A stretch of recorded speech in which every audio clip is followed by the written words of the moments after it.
some kind in the mail today. These nuts.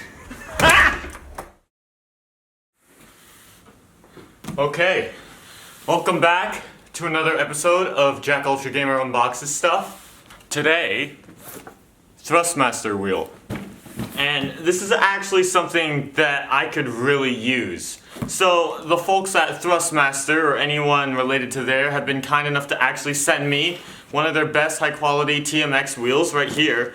And not only did they actually just send me this, they also sent me brand new headset as well, which I really didn't need, but it might have better mic quality than mine currently does, so we'll see. Well, I'm not really going to pay attention to this for the review, but I mean, thank you so much for adding this on as well. I mean, they're just so generous, honestly. So for those of you who don't know, this is a Thrustmaster TMX wheel, and this is probably one of the best console wheels out there that you could possibly get. I've had a wheel before. It's an old 360 Xbox wheel that's like long over there, and it's not that good. It's loud, it doesn't even go past 360 degrees, and this is gonna be so much of an improvement, and I haven't used a wheel in so long. So you have no idea how excited I am to unbox this. Alright, so let's start. Take this thing out, open it up. Good thing there's already like no tape or anything on it, so I don't have to worry about that. And here we go. And here it is. Okay, so it does come with the pedal set. Doesn't even look like it does, but it does, which is awesome. Now the sad thing is it only has two, so I was planning on obviously getting a clutch, a stick along with it, the TH8A, but for now we're gonna go with this because this is the best that they sent me. Like always, I usually just go with whatever they send me, and in the future I could just get it myself if I really wanted it. But yeah, these are the two pedals, and let's take out the wheel. Take that out. It's actually kind of smaller than I expected. I mean, that's how everything usually is when you unbox it. Holy cow, it actually is way smaller than I expected. But here it is, right here. I like it though. I like the little shiny logo. I'm not sure how much you could really see throughout this because there's red LEDs right in front of the camera. But yeah, this looks, I mean, it looks very easy to like connect to my table, which is where exactly it's gonna go. So let's go do that right now.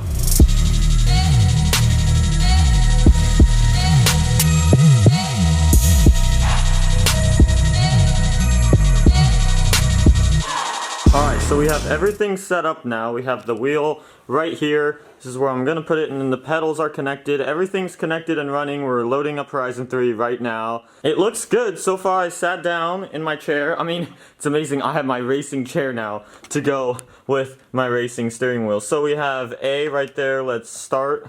So yeah, all the buttons coordinate with the controller, if it'll focus. Okay, so we have A, B, and then Y, X. You have your D-pad. Your bumpers right there, LB and RB, it is so blurry. Okay, there we go. And then your paddle shifters are, I think, your triggers, because if those are your bumpers, these have to be the triggers. And then you have the start and back button right down there with the Thrustmaster logo. I actually like this right here. Kind of lights up with the X.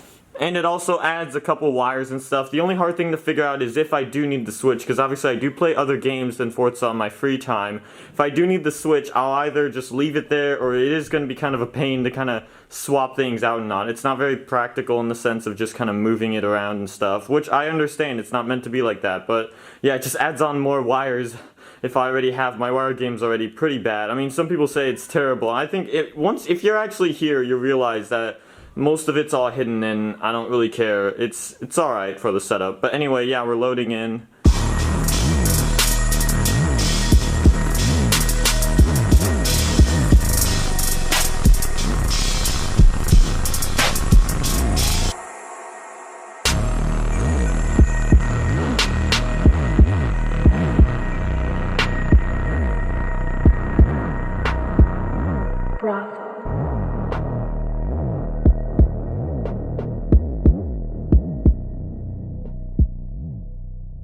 Okay, so overall, I've played a lot. I've played at least around an hour's worth on Forza Horizon 3 and Forza 6 testing out the wheels. So keep in mind, it's only an hour, so that's really not a lot considering just average use. Pros about it, I would say that it is extremely good build quality. It feels really nice. It feels really good in your hands when you're using it. I kind of like how it's way smaller than I thought.